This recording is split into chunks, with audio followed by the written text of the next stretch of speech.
On nous appelle la Société de minuit.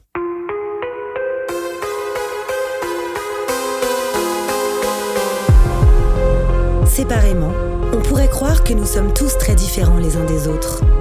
Nos passions, nos vies et nos histoires sont différentes. Nous ne fréquentons pas les mêmes écoles, ni les mêmes quartiers. La seule chose qui nous réunit, c'est d'avoir touché du doigt le surnaturel. Nous avons alors décidé de nous rassembler pour partager nos peurs, nos histoires bizarres et effrayantes. Les uns après les autres, nous reviendrons au cœur de nos angoisses sans souvenirs, aux frontières du paranormal.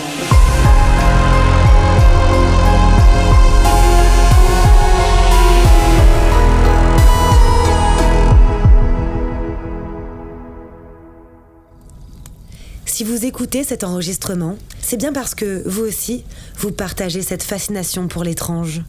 Vous êtes les bienvenus, mais attention, préparez-vous à sortir de votre zone de confort, car les histoires que vous allez entendre se sont bel et bien produites. Après avoir échangé sa chambre avec celle de sa grande sœur, Aurélie commence à entendre des bruits incessants et ressentir des sensations nouvelles. Grâce à d'heureuses rencontres, elle trouve l'aide dont elle a besoin et comprend que depuis tout ce temps, elle n'était pas seule. Cette histoire s'intitule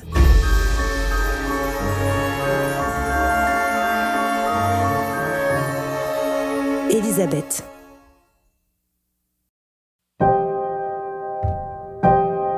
Je m'appelle Aurélie, je suis originaire de Troyes et je vis actuellement près de Valence. J'ai vécu avec mes 2 parents et mes 2 grandes sœurs. J'étais très timide, très introvertie, très sensible aussi. Et je le suis toujours d'ailleurs.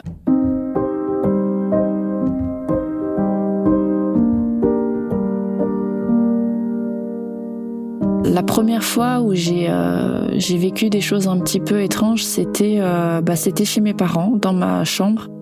J'avais environ 10-11 ans. J'étais avec ma 2e sœur dans une chambre. Et ma grande sœur a voulu échanger avec l'une de nous 2. Et c'est moi qui ai dit, moi je veux bien prendre la chambre toute seule. Donc les 2 plus grandes se retrouvaient ensemble et moi la plus petite, je me suis retrouvée dans ma chambre toute seule.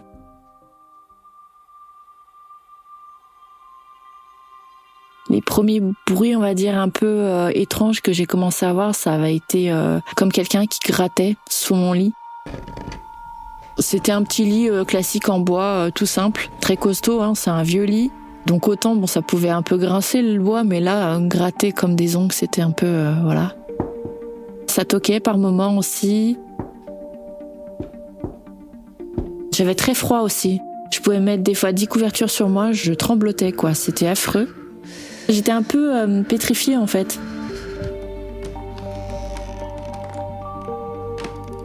J'avais un faux parquet qui grinçait un peu quand on marchait. La nuit, des fois, j'entendais quelqu'un qui allait et venait. Chez mes parents, il y avait un couloir un peu en longueur et il y avait donc forcément ma chambre qui donnait sur ce couloir. Et en fait, à chaque fois que je passais par là, je courais, quoi. J'aimais pas passer par là, je me sentais suivie tout le temps. Et en fait, j'ai entendu un boucan dans la cuisine, pas possible, mais vraiment quelque chose de phénoménal. Comme quelqu'un qui fouillait dans les couverts, qui faisait tomber des assiettes, vraiment, mais un capharnaüm pas possible.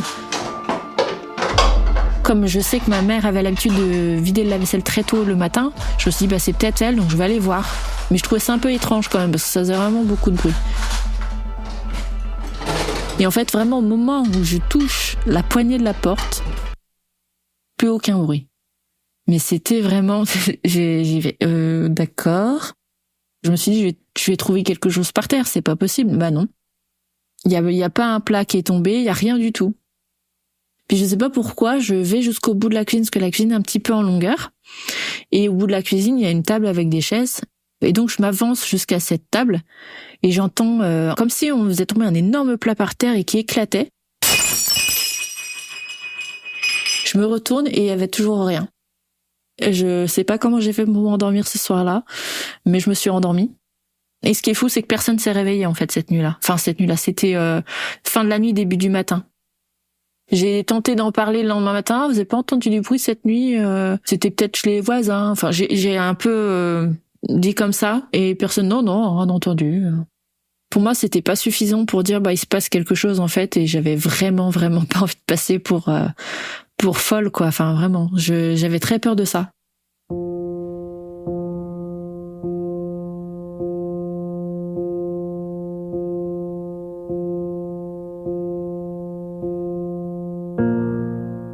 Il y a une nuit en fait où j'en pouvais plus des bruits, et j'ai claqué la porte de ma chambre et j'ai dit ça me gonfle, tu me gonfles, mais vraiment j'étais énervée. Et en fait je suis partie dormir dans le salon, dans le canapé, il y avait un canapé dépliable. Et mon père a dit à ma mère, c'est bizarre quand même, pourquoi, en fait ça l'a interloqué quand même. Le salon et ma chambre avaient un mur entre les deux, c'était vraiment 2 pièces côte à côte. Et en fait j'ai entendu toquer, mais à grands coups de poing, sur le mur de ma chambre, donc de l'intérieur de ma chambre vers le salon, en mode reviens quoi. Et en fait, j'ai entendu ça pendant plusieurs minutes, et j'ai dit non mais c'est bon, ça me saoule quoi. J'en ai marre, j'en pouvais plus quoi, ça me rendait dingue. J'avais très peur, ouais. Pareil, j'en ai reparlé le lendemain, personne n'a entendu quoi. En fait, de temps en temps, je faisais genre j'aime bien dormir dans le canapé, et puis j'allais dormir dans le canapé. Et il y a une nuit où justement j'ai entendu quelqu'un se lever, donc de la chambre de mes parents, parce que là c'est un peu particulier, il y a le salon et il y a une pièce à côté qui peut soit servir de petit salon, soit faire une chambre en plus. Et mes parents en avaient fait leur chambre. Donc chambre à côté du salon. Et donc ma mère passait dans le salon pour aller dans le couloir et jusqu'au WC la nuit. Donc je l'entends passer. Ça m'inquiète pas plus que ça. Et en fait j'entends revenir, sauf que j'attends les pas qui s'arrêtent juste devant moi. Et là je me dis c'est pas ma mère, c'est bizarre. Et j'ai tellement paniqué, je me suis levée d'un coup, d'un bond, et j'ai allumé la lumière. Et ma mère était pas là, elle était déjà partie se recoucher. Donc j'ai eu très très peur. Et je me suis dit ok, il y avait quelque chose devant moi là, c'était pas chouette. Très souvent, quand j'entendais les bruits la nuit, je m'endormais pas forcément, je mettais un temps fou à m'endormir. D'ailleurs, ça me fatiguait énormément. Des fois, je pouvais mettre 3-4 heures à m'endormir, c'était horrible. À chaque fois que j'entendais un de mes parents qui se levait, ou mes sœurs qui se levaient et qui passaient dans le couloir pour aller au WC ou à la salle de bain, à ce moment-là, très étrangement, les bruits s'arrêtaient. Comme si c'était non, je veux pas que les autres m'entendent, mais toi tu vas m'entendre quoi. Après c'est vrai que c'était un sujet, tout ce qui était un peu paranormal, c'est pas quelque chose qui m'intéressait à fond, mais j'avais une amie qui avait vécu 2-3 trucs et qui m'en avait parlé. Donc j'avais un peu le pied dedans. Je me suis tout de suite dit c'est ça en fait. C'est quelque chose de paranormal. Il y a peut-être un fantôme ou un esprit, on disait souvent. J'ai fait beaucoup de rêves où j'étais en fait persécutée par des ombres noires, comme si en fait il y avait quelque chose au-dessus de moi et qui m'hurlait dessus et qui essayait de m'effrayer en fait. Et moi je résistais et je me disais non en fait, je savais, j'avais conscience que j'étais dans un rêve et je dis mais non en fait je vais pas céder à la panique, c'est hors de question en fait. J'essaie de résister à cette chose qui essaie de me faire peur en fait. Et j'étais dans un lit, mais c'était pas mon lit, c'était pas ma chambre, c'était dans un autre endroit. Donc j'avais conscience que c'était un rêve. Par contre, des paralysies du sommeil, je m'en souviens de 2 vraiment précises. La première où j'ai simplement ouvert les yeux, j'ai vu une ombre qui avançait en glissant de droite à gauche, qui arrivait vers moi et qui rentrait en moi, et je me réveillais à ce moment-là. Donc forcément, j'ai eu un petit peu peur. Je l'ai pas senti parce qu'en fait vraiment au moment où il arrivait, j'ai juste un peu comme les rêves quand on tombe, on a cette espèce de respiration comme ça et on prend un peu panique et on se réveille d'un coup. Ça m'a fait exactement ça. Et la deuxième paralysie du sommeil que j'ai pu faire, là je me suis réveillée en pleine nuit, j'avais vraiment je voyais vraiment ma chambre telle qu'elle était la veille quand je me suis couchée. Face à la porte, à gauche, il y avait mon bureau et j'avais laissé un peu ma chaise de bureau en retrait. Et sur cette chaise de bureau, j'ai vu vraiment une silhouette fantomatique. Mais vraiment comme dans les films en fait, vraiment comme on pourrait se l'imaginer. Je voyais plutôt une femme, je voyais pas vraiment son visage, je voyais vraiment la silhouette principale avec une espèce de robe drapée. Et donc elle était debout sur la chaise, a priori elle me regardait. Et elle a fini par baisser les yeux, vraiment l'air très mélancolique en fait, quelque chose de très très triste. Elle est descendue, elle a tourné les talons, elle a disparu dans le coin de la chambre en fait. Et j'ai fini par, en fait, ce qui m'a fait dire que c'était une paralysie du sommeil, c'est que j'ai essayé de parler, j'y arrivais pas. Et c'est surtout que je me suis rendormie aussitôt, comme si de rien n'était en fait. J'étais un peu abasourdie sur le moment, mais je sais pas, c'est comme si trop noir et je m'endors. C'est très bizarre, en fait, comme sensation. Malgré tout, je pense des années après que j'ai quand même eu l'apparition de cette entité qui était dans ma chambre, puisque j'ai su un peu après que c'était une femme et j'avais ce ressenti-là. J'avais ce ressenti-là quasiment dès le début. Je sais pas pourquoi. J'avais la sensation que c'était une femme, je la voyais brune. Pourquoi, je sais pas. Vraiment les cheveux noirs corbeaux, les cheveux longs avec une robe un peu à l'ancienne, etc. Et je la voyais vraiment comme ça. Je sais pas pourquoi, dans mon imaginaire, elle était comme ça. Et en fait, quelques années après, donc j'ai la meilleure amie de ma grande sœur, qu'on considérait d'ailleurs comme une de nos sœurs, qui n'est plus là malheureusement aujourd'hui, qui en fait avait perdu un de ses frères et donc avait pris la décision d'aller voir une médium, une femme, et à qui j'avais parlé de tout ça. Et elle m'avait dit, bah tiens, va voir cette médium, elle est super, je pense qu'elle pourra te donner pas mal de réponses. Je devais avoir 16-17 ans parce que j'étais pas encore majeure. Donc ça a été quand même tard après que c'est démarré parce que j'en avais ras-le-bol au bout d'un moment. Alors, toutes les nuits, le cœur palpitant tous les soirs avant de se coucher, parce que je savais que j'allais entendre des trucs et tout, à crever de froid. Enfin, c'était vraiment pénible.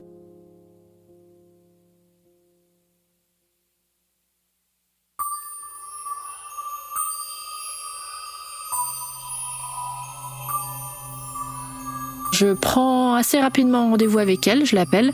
Parce que j'avais hâte en fait de savoir, de comprendre, j'en pouvais plus quoi. Donc cette amie m'avait expliqué que elle prenait que le prénom pour le rendez-vous, et elle prenait aucune information. Il n'y avait pas les réseaux sociaux à l'époque, donc elle pouvait pas s'informer sur moi en amont. Je vais la voir et donc je lui dis pas spécialement qu'il se passe quelque chose chez moi. Je lui avais pas dit non plus en amont. Et donc au début elle me tire les cartes. Ok, bon, elle m'annonce 2-3 trucs. Je peux confirmer aujourd'hui que, sauf une chose, tout est arrivé. Elle a pu décrire énormément de choses sur ma famille, sur moi, sur le lieu où je vivais. Au début, j'étais un petit peu... j'y suis allée pas avec réticence, mais j'avais un peu des a priori. Et en fait, une fois qu'elle a tiré les cartes et qu'elle m'a balancé toutes ces infos, je me suis dit, ah ouais, quand même, elle est quand même forte. Et là, en fait, je sens à ma gauche, parce que du coup, je sentais toujours l'entité qui était près de moi, parce que je sentais du froid, en fait. Mais comme si j'avais un frigo ouvert à côté de moi. Et je la sentais sur ma gauche. Et donc, je vois la médium qui regarde au-dessus de mon épaule à gauche. Et donc là, je lui dis, voilà, je suis aussi venue vous voir parce que, il y a quelque chose chez moi. Et j'aimerais comprendre ce qui se passe. Et pourquoi, en fait, elle est tout le temps sur moi, quoi. Elle me dit oui, je la vois, vous inquiétez pas, vous êtes pas folle. Parce que moi j'avais beaucoup d'inquiétudes là-dessus, je me suis dit c'est pas possible, est-ce que c'est moi, est-ce que c'est mon imaginaire, est-ce que j'ai un problème mental, je sais pas, j'en pouvais plus quoi, vraiment. J'avais le ressenti que c'était une femme brune, mais j'avais aussi eu pour la première fois, donc c'était peut-être 1 an ou 2 avant que je prenne le rendez-vous chez cette médium, et j'avais eu une information par la pensée. Alors en fait, je sais pas, j'étais sur mon quotidien, je sais pas, moi je devais écouter de la musique, ranger ma chambre, enfin je sais pas ce que je faisais. Et d'un seul coup, je pense au prénom Elisabeth. Donc en fait, je l'ai mis d'un côté, je me suis dit bon je vais garder ça de côté, puis on verra. Et cette médium me dit oui, elle s'appelle Elisabeth. Et là, je fais le lien et je me dis ok, donc c'était ça, c'était bien une femme, elle s'appelait bien Elisabeth.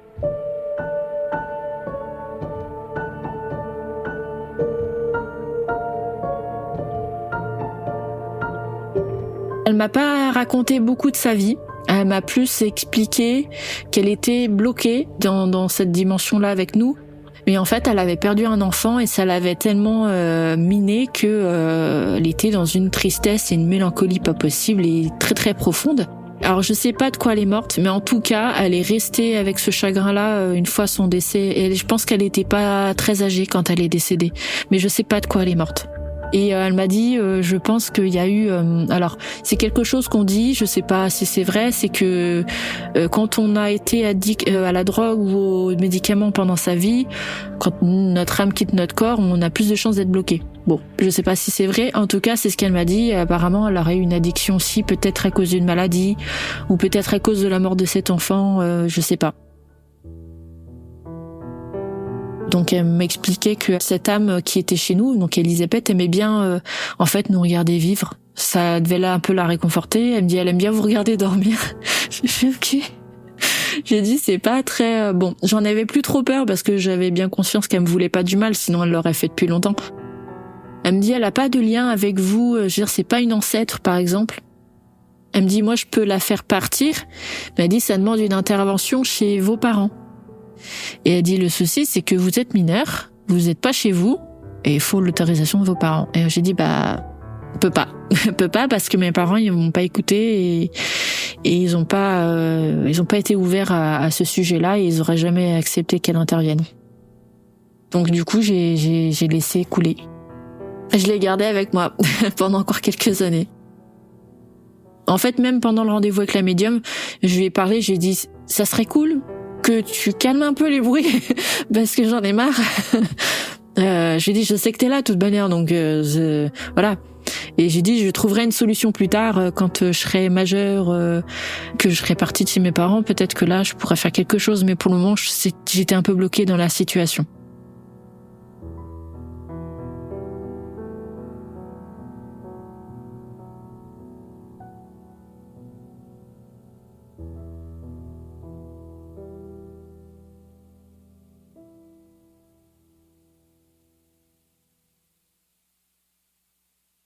J'ai perdu mon grand-père, c'était la première personne que j'ai perdue étant enfant, en tout cas que j'ai connue et que j'ai perdue. La nuit où il est décédé, en fait, j'ai vu le tunnel blanc. Le fameux tunnel comme les personnes qui vivent des expériences de mort imminente. Lui était pas là, je le voyais pas, mais j'ai compris plus tard que c'était par rapport à lui. Alors je sais pas comment expliquer, mais je sens que je n'ai plus de corps physique. C'est-à-dire que je vois sans mes yeux, j'entends sans mes oreilles, c'est une impression très étrange, mais je sens vraiment que j'ai plus de corps physique, mais je suis là. Et j'ai une musique qui passe très très belle. Vraiment quelque chose de très apaisant. Ça m'a beaucoup fait penser à l'artiste Enya, E-N-Y-A, qui a fait beaucoup de chansons comme ça très douces. Ça me faisait penser à ça. Et puis d'un seul coup, c'est devenu tout noir. Mais j'ai pas eu peur et je me suis réveillée.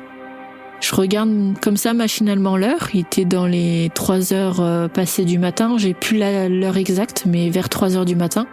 Puis bon, je fais pas attention. Je me dis c'était un peu bizarre, mais je me rendors.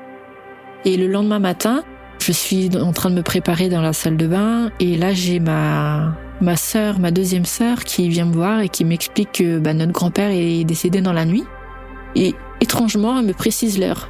Et c'était vers les 3 heures, pareil, 4 du matin. Pareil, c'était la même heure, mais je me souviens pas exactement. Et là, je fais pas du tout le lien. Pour moi, j'ai juste appris que mon grand-père était décédé, donc c'était difficile à ce moment-là. J'ai pas repensé à ce que j'avais vécu dans la nuit. Et je l'ai compris, en fait, 1 an après, où j'ai repensé, je fais merde, putain, j'ai vécu ça. Et j'ai fait le lien, en fait. Je me suis dit, merde, c'était pour mon grand-père, en fait. On était en train de me montrer par où il allait passer. Alors, je pouvais pas voir de l'autre côté, pour le coup, mais on m'avait dit, voilà où il va. Parce que, en fait, après avoir appris son décès dans la journée, j'ai éclaté en sanglots et j'étais en train de me poser des questions sur le sens de la vie, quoi. À me dire, mais pourquoi on vit pour crever comme ça? Mais j'étais dans une colère pas possible.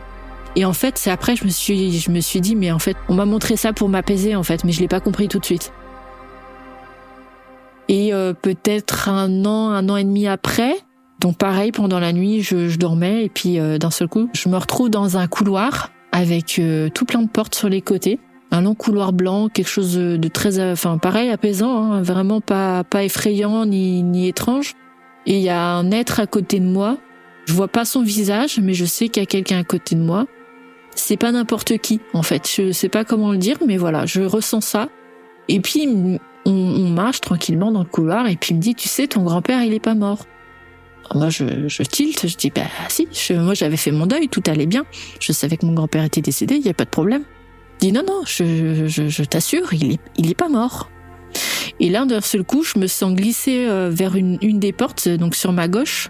La porte s'ouvre et un peu comme dans les films, la caméra, des fois comme ça, qui glisse et qui s'avance vers l'intérieur d'une pièce ou vers une scène. Et moi, je glisse comme ça vers l'intérieur de la pièce et je vois mon grand-père en train de bricoler dans le garage de sa maison. Il bricolait. Et puis je me suis réveillée. Je fais d'accord, ok. Donc c'est peut-être juste aussi une façon de me dire, bah non, tu vois, il est plus là physiquement, mais en fait, il est toujours là.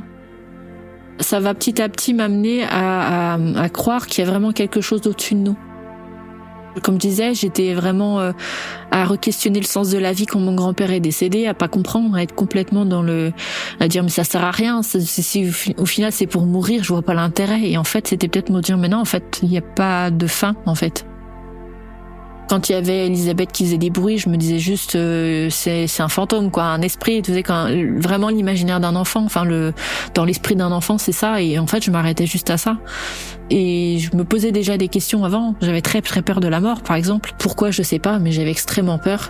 Et en fait, ouais, je pense que ça m'a un peu rassurée. Mais après, je vais y revenir à mon grand-père parce que j'ai eu des réponses un peu plus tard.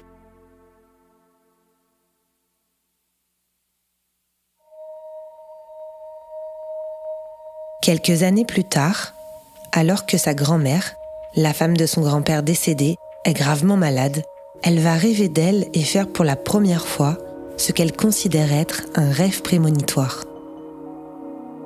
Je rêve que je suis clairement à en tout cas une procession d'adieu dans une église pour elle, parce que elle était décédée. Dans mon rêve, c'était comme ça. Et donc j'étais avec ma famille, tout le monde pleurait, etc. Et d'un seul coup, je regarde vers le fond de l'église, à côté de l'autel, et je vois ma grand-mère qui est très amaigrie, elle est très très blanche, elle comprend pas ce qui se passe, elle a l'air hagard, elle regarde, elle comprend pas, elle a du mal à tenir debout. Il y a deux hommes deux hommes en costume noir qui la maintiennent, donc en fait 2 croque-morts. Je comprends en ce moment-là que c'est 2 croque-morts, très clairement, qui essaient de la maintenir debout parce qu'elle a du mal à la tenir debout et elle est complètement paumée. Et je me rends compte aussi que personne ne la voit, sauf moi. En tout cas, personne ne réagit. Et après ça, je me réveille. Et en fait, j'ai appris que ma grand-mère allait pas du tout bien. Elle avait refait un AVC. Et donc, je suis revenue sur 3 et puis je suis allée la voir et en fait, j'étais choquée, quoi. Désolée, j'en ai un peu la gorge serrée. Je l'ai revue vraiment comme dans mon rêve, quoi. Elle était très très blanche et très amaigrie et tout ça. Ça m'a choquée, mais à un point. Et puis j'ai essayé de la voir un petit peu quand même, et en fait peu de temps après elle est décédée, elle a refait un AVC et là elle est passée de l'autre côté, quoi. Après je savais pas si elle était vraiment passée de l'autre côté ou en fait je savais pas trop. J'ai plus essayé de faire mon deuil et puis j'étais revenue dans les études, donc c'était encore j'avais pas trop le temps pour ça, pour essayer de comprendre où elle était, mon grand-père pareil. Et puis en fait ça s'est fait quelques années après, quand j'ai commencé à travailler. En fait, j'étais au travail à mon poste, donc moi je travaille derrière un bureau, je fais de la conception 3D. J'étais un peu agacée ce jour-là et je demande à une de mes collègues et amies à l'époque si je dis tiens, t'as pas une playlist à écouter, un truc un peu apaisant? Et elle me dit ouais, j'ai trouvé cette playlist là, c'est que des musiques au piano, il y a pas de paroles, c'est que de la musique. C'est assez apaisant, écoute ça, peut-être que ça t'aidera un peu. Bon, je mets ça et j'entends cette musique là. Et d'un seul coup, j'ai envie de pleurer. Aurélie entend cette musique et ne comprend pas pourquoi les larmes lui montent. Quand elle voit le titre, Strangers, étranger en français, elle ressent au fond d'elle-même que c'est un signe de son grand-père. Il disait toujours qu'il se sentait étranger, car il était d'origine polonaise, et elle aussi d'ailleurs a toujours eu ce sentiment d'être une étrangère. Ces notes qui résonnent dans son cœur lui donnent envie de se confier sur ce qu'elle a vécu, et c'est ce qu'elle va faire. Vous allez voir que suivre cet élan va lui permettre de faire une rencontre cruciale pour son parcours de vie. Rencontre qui lui confirmera par la suite que ses ressentis ce jour-là étaient vrais. Je prends ma pause du midi, donc avec mes collègues et amis. dont celle qui m'avait conseillé la playlist de musique. Et je sentais que je pouvais leur en parler. Donc, je leur explique rapidement ce que j'ai vécu quand j'étais jeune, chez mes parents. Et là, je me dis, il faut que je leur parle de ce que je viens de vivre là, avec cette musique qui m'a fait monter une émotion. Et là, la personne qui m'avait conseillé la playlist de musique me dit « Ah, mais tu sais, ma mère, elle est énergéticienne, elle travaille dans ces milieux-là, si tu veux, je peux te donner son nom, et puis tu peux prendre une séance avec elle, elle pourra peut-être t'aider, tout ça. » Et donc je prends le numéro de la maman de cette amie, qui s'appelle Marie, je reviens à mon poste, et en fait, j'ai eu des flashs. Je vois vraiment s'imprimer devant mes yeux, en étant éveillée, Elisabeth, qui est en train de dire je t'ai entendu là, tu as parlé de moi. Et donc en fait je vois vraiment une scène dans une forte pénombre, mais je distingue un petit peu très rapidement un visage, c'est un peu flou, mais je vois une femme brune et je sens une profonde tristesse, quelque chose de profond. Et là je me dis ok, je vais pas te laisser, t'inquiète pas. Et donc je prends rendez-vous du coup avec la maman de cette amie. Je vais à cette séance peut-être 2-3 semaines après à peu près. Et donc je lui explique donc tout ce que j'ai pu dire, ce que j'ai vécu quand j'étais jeune, cette petite anecdote de musique qui m'a fait monter les larmes, enfin tout ça, vraiment tout le packaging. Et là elle me dit que j'aurais une certaine sensibilité et elle me dit oui effectivement vous avez deux personnes sur vous, pas une mais deux. Donc j'étais un peu étonnée parce que je savais qu'il y avait Elisabeth, mais je ne savais pas qui était l'autre personne. Donc au début, elle me faisait juste des soins énergétiques, tout ça. Bon, je laisse couler et puis après, elle me dit bon, on va essayer de s'occuper de ces deux entités-là. Et la première, donc Elisabeth, moi, elle dit il y avait rien de particulier, elle avait rien à dire, elle voulait juste être soulagée et pouvoir partir en fait. Donc elle l'a fait partir. Et la deuxième personne, et ben en fait, c'était mon grand-père. J'étais persuadée qu'il était passé de l'autre côté avec ma grand-mère, mais pas du tout. En fait, il était resté auprès de moi pendant ces quelques années. Alors, je sais pas s'il se voyait entre Elisabeth et lui. J'en ai aucune idée. En tout cas, il était là et il cherchait sa femme, ma grand-mère. Il la trouvait pas. Et en fait, il voulait passer de l'autre côté, mais il la trouvait pas. Il voulait pas partir tout seul. Je me suis souvenu à ce moment-là que j'avais rêvé de ma grand-mère une nuit. En fait, je toquais à la porte de sa maison. Et elle venait m'ouvrir, elle me disait rien, elle repartait dans le couloir et c'est tout. J'ai tilté à ce moment-là, ça se trouve, elle est encore chez elle. Et l'énergéticienne, Marie, m'a dit, en fait, elle est chez elle. Elle veut pas partir de chez elle, en fait, elle comprend pas trop la situation. Et c'est vrai que quand elle m'a dit ça et que j'ai repensé à cette anecdote de rêve, je me suis dit mais c'est logique en fait parce que elle avait vraiment du mal à vouloir partir en maison de retraite ou en maison médicalisée. Elle tenait beaucoup à sa maison, donc ça paraissait assez logique en fait qu'elle soit restée là-bas. Et donc après elle a fait en sorte de la faire revenir et puis on a fait passer mes grands-parents de l'autre côté, donc c'était un gros moment d'émotion pour moi, mais aussi un gros moment de soulagement parce que ça m'a apaisé de plein de choses. Et puis après ça on a un petit peu discuté et donc elle me disait oui que effectivement j'étais assez sensible à ces choses-là et que j'avais peut-être des petites capacités à droite à gauche, donc bon, ok. Et puis c'est à partir de ce moment-là que j'ai commencé à un peu me documenter sur plein de choses, sur les expériences de mort imminente, sur les expériences aussi paranormales des autres, mais sans non plus rentrer à fond dedans et sortir complètement du côté terre à terre. Je pense qu'il faut rester quand même bien ancré sur terre. J'ai fait une formation parce que j'allais voir aussi un autre magnétiseur qu'elle m'avait conseillé qui est proche de Valence, lui qui est génial d'ailleurs, qui est super gentil, hyper bienveillant et qui m'a d'ailleurs soulagé de plein de maux que j'arrivais pas à soulager avec la médecine conventionnelle, on va dire, et qui est super. Et j'ai fait avec lui une petite formation de pendule parce que j'étais assez à l'aise avec cet outil-là et j'aime bien cet outil. Et en fait, c'est pareil, je me suis souvenu que quand j'étais jeune, donc vers 10-11 ans, je sais pas pourquoi, je m'amusais à faire du pendule avec j'avais une chaîne avec des pendentifs dessus et je posais des questions.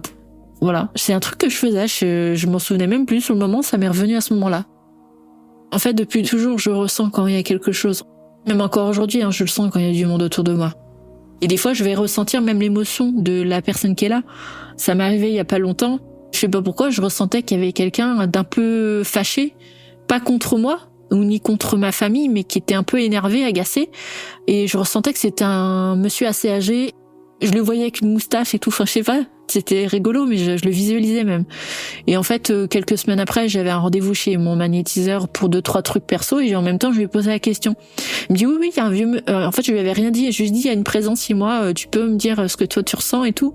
Il me dit c'est un vieux monsieur, il est énervé parce qu'en fait, il arrive pas à passer de l'autre côté, il est bloqué. Donc en fait, j'avais vu juste, c'était un vieux monsieur et il était énervé de quelque chose, mais pas contre moi spécifiquement. Et en fait, ça, c'est des trucs que je ressens de plus en plus. Et au début, je ressentais juste qu'il y avait une présence. Et je ressentais plus ou moins si la personne était en colère, triste, apaisée, enfin voilà, des choses comme ça. Mais ça restait quand même minime au début. Et puis en fait, au fur et à mesure du temps, ça s'est un petit peu plus déployé.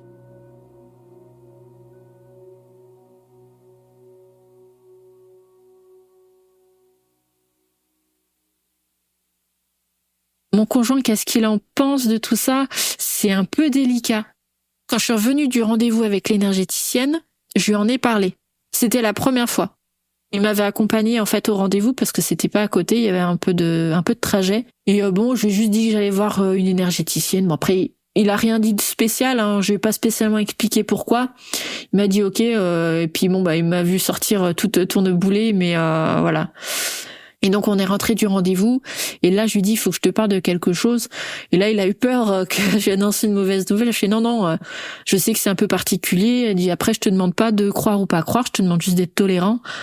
Et il a dit il a été plutôt ok, mais c'est vrai qu'entre-temps je lui parle pas trop de ces choses-là.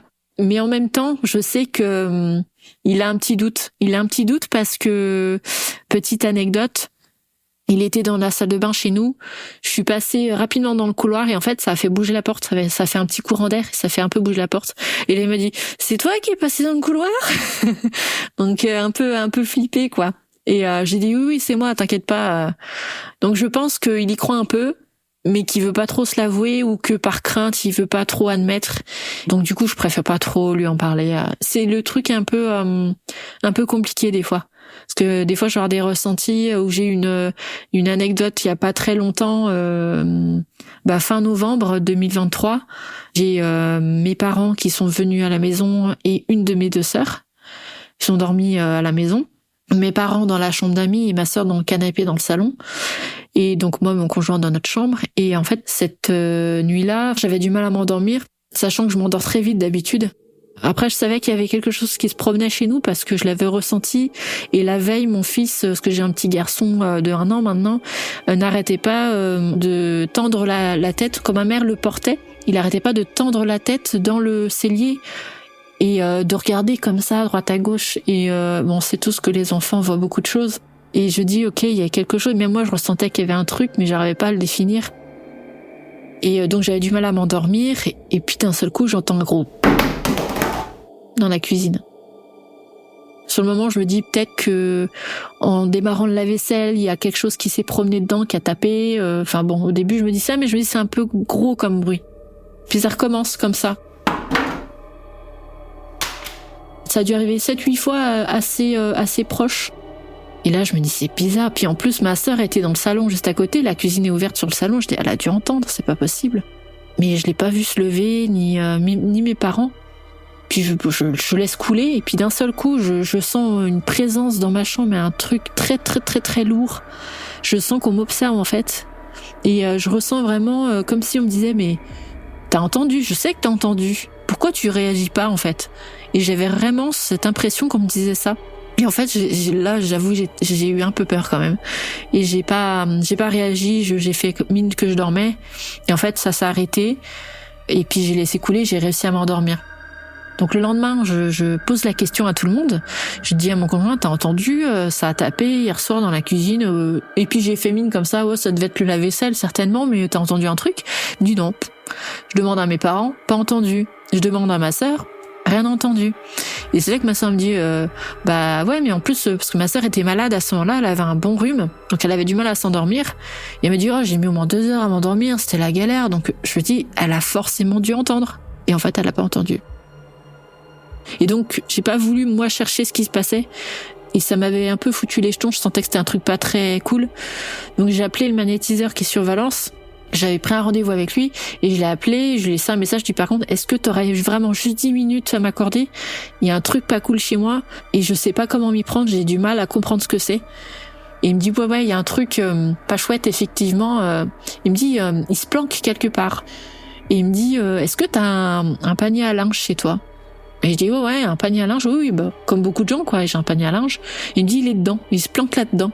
Déjà je savais pas que ça pouvait se planquer dans un objet comme ça. Bon. Et c'est là que j'ai tilté pour le fait que mon fils n'arrêtait pas de regarder dans le cellier. C'est que dans le cellier, il y a la machine à laver et le sèche-linge. Et j'avais laissé le panier à linge parce que j'avais pas fini mes lessives. Et il me dit, ouais, en fait, il se planque là-dedans. Dis-moi, je sais pas, enfin, c'est un truc pas cool. On va pas chercher à savoir ce que c'est. On va juste le faire partir. Il m'a juste dit que c'était arrivé par un rêve. Je savais pas non plus que une entité pouvait arriver comme ça par un rêve. En fait, c'était une âme errante, mais un truc pas chouette. Et puis, en fait, il s'en est occupé, il l'a fait partir et c'était fini, quoi. Mais ouais, là, j'ai un peu pris peur. Et puis, j'aime pas trop ça parce que maintenant que j'ai un petit, je veux pas qu'il prenne peur non plus. Je peux pas m'en défaire complètement. Ça, je l'ai compris. Ça fait partie de moi, en fait, dans un sens. Je l'ai vécu quand même depuis jeune. Mais par contre, je veux pas que ce soit tout le temps et au quotidien. Donc, j'ai trouvé des solutions comme ça. De clairement dire je ferme un peu les portes parce que j'ai besoin. On a une vie à vivre, une vie physique à vivre, une vie terrestre. On a une famille, on a un quotidien, on a notre travail, on a beaucoup de choses à penser et je peux pas être tout le temps dans ce sujet-là. En fait, voilà, j'ai besoin aussi de rester très terre à terre. C'est important. Mais j'en parle assez peu parce que tant qu'on l'a pas vécu, en fait, on se dit c'est n'importe quoi. Et je le comprends qu'il y ait beaucoup de gens qui soient très sceptiques. Il faudrait vraiment qu'au jour d'aujourd'hui, les gens se posent et se disent « Ok, j'entends ce que tu me dis. C'est vraiment important d'être à l'écoute des personnes qui ont pu vivre ça. » Moi, je l'ai très très mal vécu. Enfin, je l'ai vraiment mal vécu étant jeune. J'ai dû voir une psychologue qui ne m'écoutait pas sur le sujet d'ailleurs. Je pense vraiment que c'est important que les gens se rendent compte que c'est pas toujours des histoires. On n'est pas obligé d'y croire, mais il faut être tolérant sur le sujet. Si on n'est pas intéressé, on passe son tour, mais qu'on n'aille pas dans la critique ou dans quelque chose de violent, en fait. De dire ouais, t'es folle ou c'est pour faire ton intéressante, parce que c'est très blessant. On se rend pas compte de ce que ça peut être. Moi qui l'ai vécu au quotidien pendant des années, c'est très très fatigant. C'est pas toujours facile de savoir à qui en parler. Si on veut aller voir quelqu'un qui va être médium, énergéticien, toutes ces choses-là, en général, c'est des gens qui sont à l'écoute. Le seul problème, c'est que comme c'est pas vraiment réglementé, il y a malheureusement des charlatans. Donc c'est beaucoup au bouche à oreille qu'il faut aller les voir. Mais en général, quand on vit ce genre de choses, on nous met sur la voie. Il faut s'écouter beaucoup. Parce que même encore aujourd'hui, je remets en question tout ce que j'ai vécu. Et en fait, quand j'ai voulu participer à ce podcast et que j'ai remis sur papier tout ce que j'ai eu comme anecdote, je me dis mais c'est fou. En fait, là, je peux pas nier ce qui m'est arrivé, c'est pas possible.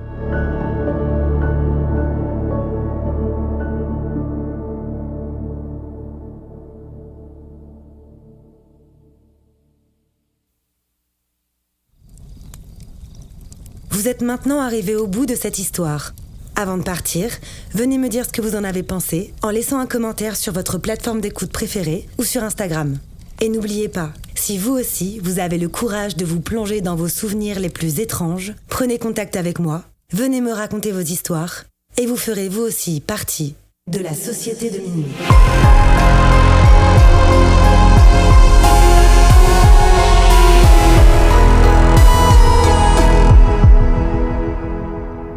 Ce podcast a été imaginé, réalisé et monté par votre hôte, Tatiana Benamou.